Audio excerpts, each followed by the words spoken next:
Welcome to MetaBookNook, deep dives for curious minds. Today, we're settling in with a real classic, Napoleon Hill's Think and Grow Rich. A cornerstone text for so many people. Absolutely. And we're not just doing a quick skim. Our goal today is to really dig into the core ideas, maybe some surprising bits, and the actual steps Hill suggests. Kind of like a guided tour through his main arguments about achieving, well, prosperity and fulfillment. Exactly. Think of it as your shortcut to understanding what makes this book still resonate.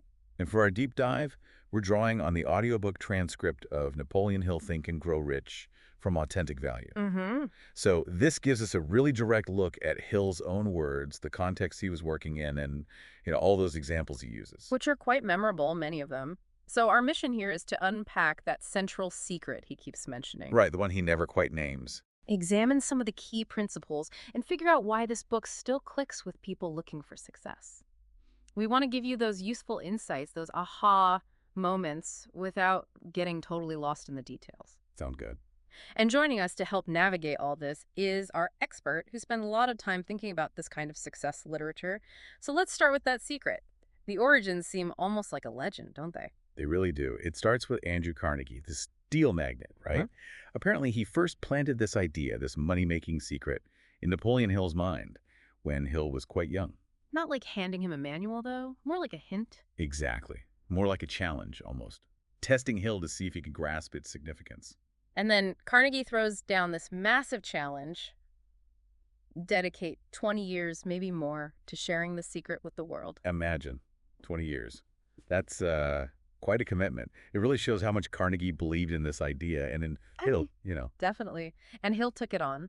Our source mentions his early work writing for Bob Taylor's magazine back in 1908, focusing on success stories. It seems like that was his training ground, right? Observing successful people, looking for patterns. Like a long-term research project, essentially.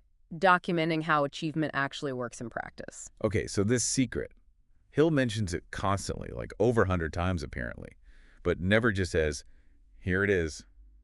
Why do that? Well, the thinking seems to be, and Hill implies this, that the secret is more powerful if you discover it for yourself.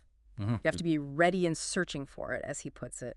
That personal click, that moment of realization, it probably makes the understanding much deeper, much more lasting. So it's not about being told the answer, but about putting the pieces together yourself. Yeah. Makes sense. And he suggests it's especially useful for people who face setbacks, discouragement, failure. Yes, exactly. Which is quite encouraging, isn't it? It implies it's not just for the naturally gifted or the privileged. It's a principle anyone can grasp, whatever their background. And the people he studied reinforced that. I mean, Rockefeller, Edison, Woolworth, heavy hitters. Vanderlip, Colonel Dollar, Filene. The list goes on. It's an impressive roster. And the common thread, according to the source, is that their riches all started with an idea.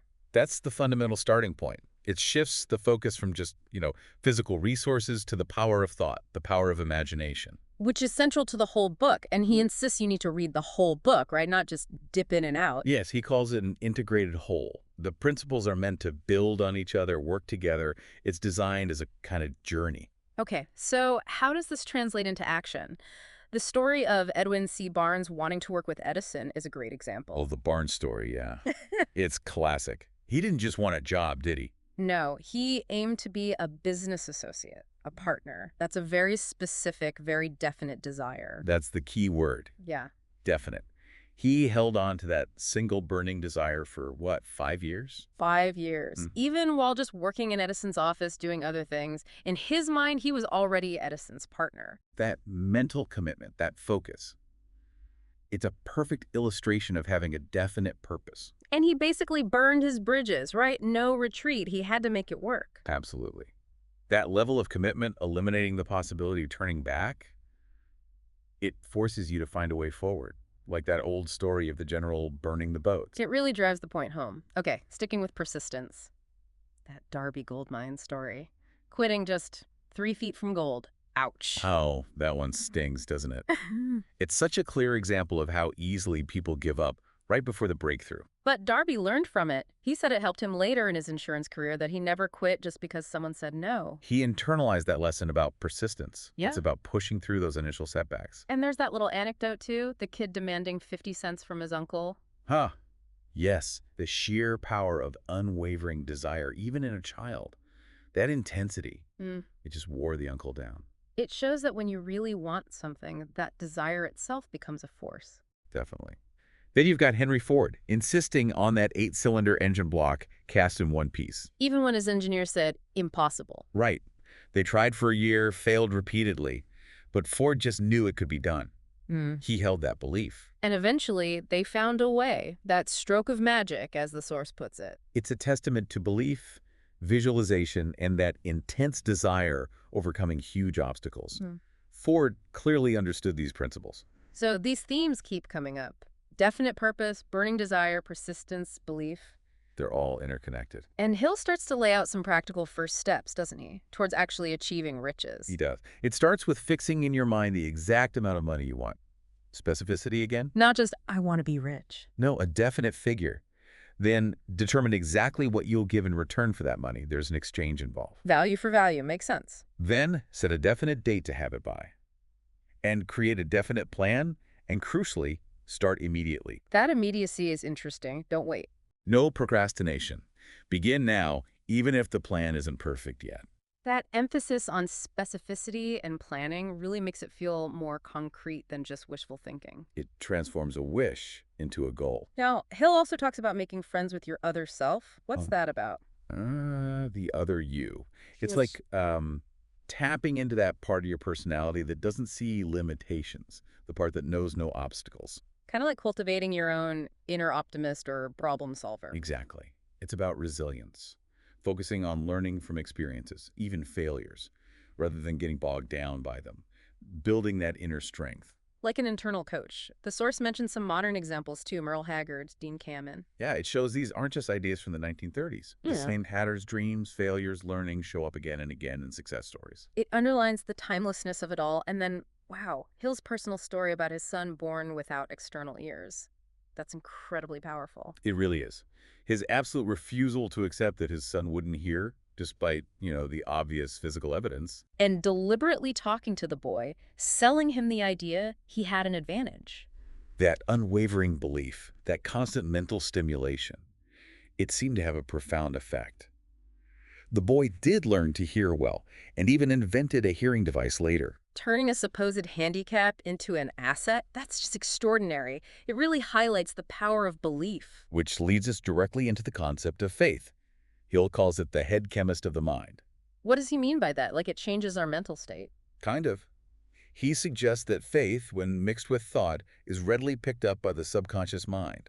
It's about how our deepest beliefs shape our reality. And this links to autosuggestion, right? The idea that you believe what you repeatedly tell yourself. Precisely. Autosuggestion or self-suggestion. You basically program your subconscious. He says you come to believe anything you repeat to yourself, whether it's true initially or not. That sounds like a double-edged sword, though. It absolutely is. Use it positively, it builds confidence and drives action.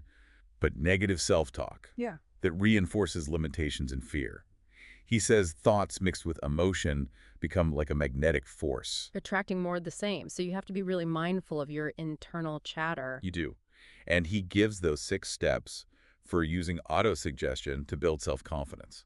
It's a very structured process. Right. Define the goal, what you'll give, the date, the plan, write it down, read it aloud twice daily. With feeling and belief, it's an active process of reprogramming. And he points to big examples of faith, Jesus, Gandhi, but also the creation of U.S. Steel. Yeah, the Schwab story. Yeah. Persuading J.P. Morgan and the others. It shows how a powerful idea delivered with absolute conviction with faith can move mountains, or in this case, millions of dollars. It demonstrates the tangible power of these intangible principles. And it's interesting how autosuggestion and visualization came back so strongly later, isn't it? With Maltz, the Silva method, Gawain. Yeah, our source mentions Emile Coué even earlier and that Hell's Bells I'm Well story. Then it kind of faded and then roared back. It suggests these are fundamental psychological tools, even if the labels change. Okay, let's shift to knowledge. Hill distinguishes between general and specialized knowledge. Why is that important? Well, general knowledge is great, but it doesn't necessarily translate to achievement. Specialized knowledge, related to your specific field or purpose, is what you need to organize and apply. Like Henry Ford again. He didn't know everything about cars. Not at all. But he knew where to get the knowledge he needed. He knew how to surround himself with experts. Which brings us to the mastermind. Yes, the mastermind. This is crucial. It's not just teamwork. Hill defines it as coordinating knowledge and effort in harmony between two or more people for a specific purpose. So it's like a collective intelligence, a synergy. Exactly. The idea is that the combination creates something greater than the sum of its parts. A shared consciousness focused on a goal. It allows you to access knowledge and perspectives beyond your own. And you need specialized knowledge for your field, but the mastermind helps you acquire and apply it. Right. You can gain specialized knowledge through, education, experience, courses, the internet, but the mastermind helps you organize and direct it effectively. Okay, and then there's imagination, the workshop of the mind. He splits it into two types. Synthesized and creative. Synthesized imagination is basically rearranging old ideas, concepts, plans into new combinations. It's what most inventors use day to day. Like building with existing Lego bricks, but making something new. Good analogy. Creative imagination, though, is different. That's supposedly where you get flashes of insight, hunches, inspiration, maybe tapping into that infinite intelligence he talks about. More like getting brand new bricks out of nowhere. Yes, those sudden aha moments. The source gives Ruth Handler and Barbie as synthesized. Right, combining existing doll types with an adult figure idea. And then things like Coca-Cola, KFC, Ms. Fields cookies, these probably involve both types. An initial creative spark, then lots of synthesized development. It shows how powerful simple ideas can be when combined with imagination and action. Like Post-it notes or Velcro. Stories of accidental discovery combined with persistent application. Absolutely. Or the evolution of retail, Piggly Wiggly, Woolworths, Walmart, 99-cents only stores. Each a new imaginative twist on selling things. It's all about seeing possibilities. Hill then circles back to organized planning and the mastermind again, linking it to obsession with an idea. He really stresses that ideas themselves are these incredibly potent, though intangible forces. And a mastermind alliance, that harmonious group focused on a goal, provides the power to bring those ideas into reality. Harmony keeps coming up as key for the mastermind. It seems vital. He gives guidelines, define the benefits for everyone, meet regularly, maintain perfect harmony. Discord kills the synergy. Okay, let's talk leadership. Hill lists 11 factors.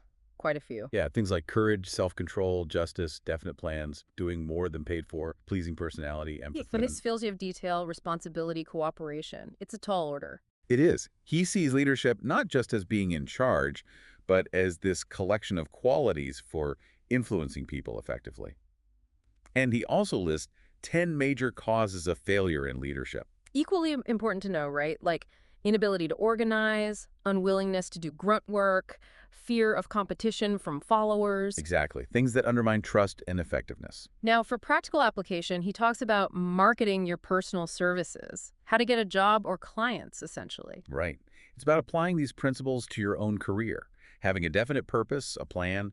He covers everything from analyzing yourself, writing applications, networking, interviewing, and emphasizes knowing the employer's business, being specific about the job you want, presenting yourself well. First impressions count. Definitely.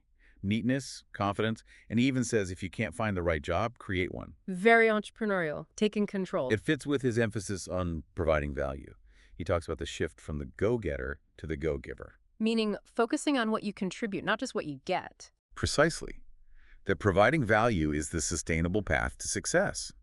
He even suggests calculating the capital value of your skills and knowledge. Like putting a price tag on your brainpower based on what you can earn. That's a different way to look at it. It makes you recognize your worth as an asset, which leads into that big list, the 31 major causes of failure. That's quite the list. Lack of purpose, lack of ambition, not enough education applied correctly, poor self-discipline, bad health, procrastination. Negative personality, lack of persistence, inability to manage money, lack of enthusiasm, intolerance, inability to cooperate. Egotism, dishonesty, guessing instead of thinking. It covers a lot of ground. It's presented as a checklist for self-diagnosis, really. Find your weaknesses, address them. He insists on the importance of self-knowledge. That annual self-analysis questionnaire he includes seems designed for exactly that. It's a practical tool for honesty with yourself. Okay, now for something a bit more out there. The brain as a broadcasting and receiving station. Yeah, this is where Hill gets more metaphysical, you could say. He uses this analogy. The subconscious mind is the transmitter, sending out thoughts, especially desires mixed with faith and emotion.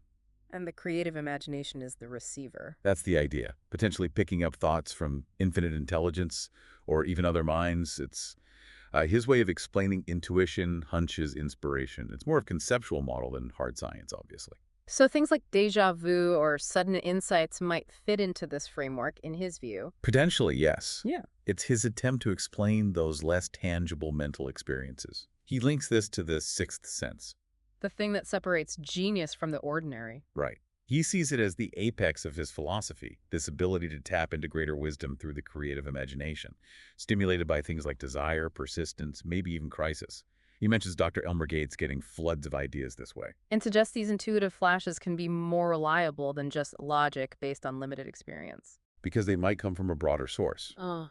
Which brings us to his very personal practice of the imaginary counselors. Right. Holding mental meetings with Emerson, Edison, Lincoln, Carnegie. What was he actually doing there? It was a technique to absorb their qualities. By focusing intensely on these figures he admired, imagining conversations, he aimed to cultivate their traits, courage, wisdom, persistence in himself. Like a very focused form of role modeling or mental rehearsal? Exactly. He said they eventually felt quite real to him, offering insights. It's a fascinating look at shaping one's own character through focused thought. Very intense. Now, the flip side, the 6 basic fears. Poverty, criticism, ill health, loss of love, old age, death. He digs into each one. Fear of poverty he calls the most destructive, saying it paralyzes reason. Fear of criticism kills initiative. Fear of ill health linked to negative thinking. Loss of love the most painful. Old age tied to poverty and health fears. Fear of death. He sees these fears as major obstacles, poisoning our thoughts and limiting our actions. And then there's something maybe even worse. Susceptibility to negative influences. Yes, he calls it more subtle, more insidious. It's about letting other people's negativity, doubts, and discouragement seep into your own mind. Like absorbing pessimism from your environment. Pretty much. He strongly advises protecting yourself, consciously choosing positive, self-reliant company, and building mental walls against negativity. Don't let the doubters in. Yeah. And related to that, the devil's workshop, an idle mind. Right. The idea that if your mind isn't actively engaged with positive, purposeful thoughts, then negative ones, fear, doubt, worry, will automatically fill the space. So control your thoughts, keep your mental workshop busy with constructive plans. Exactly. He contrasts this with people like Edison or Ford, who just refuse to listen to negative suggestions. And finally, he tackles the alibi habit, all the excuses people make for not succeeding. He lists a whole bunch of common ones, but basically says his philosophy, if applied, makes them all obsolete. There's no need for excuses if you take responsibility and apply the principles. It really puts the power and the responsibility back on the individual. Absolutely. So we've covered a lot of ground today, just scratching the surface, really. But hopefully you've got a clearer sense of some core ideas from Think and Grow Rich. That focus on a burning desire, the absolute need for persistence, the power of faith and autosuggestion. The role of specialized knowledge, the mastermind concept, and the importance of tackling those basic fears. It's a potent mix. And it's amazing how relevant it still feels decades later. These seem like timeless aspects of, well, how we work as humans. The psychology seems enduring. Focused thought, determined action. These things still matter. Definitely. So this deep dive is really just a starting point. We'd encourage you to pick up the book yourself, find the chapters that really speak to you. And think about how these principles might apply in your own life. What's the secret you might uncover? What's the burning desire you're ready to commit to? And here's something to chew on. If the biggest barriers to what we achieve are actually inside our own heads, our fears, our doubts, maybe just not having a clear purpose, what's one single decision you could make? Starting today, that would begin to take down one of those barriers.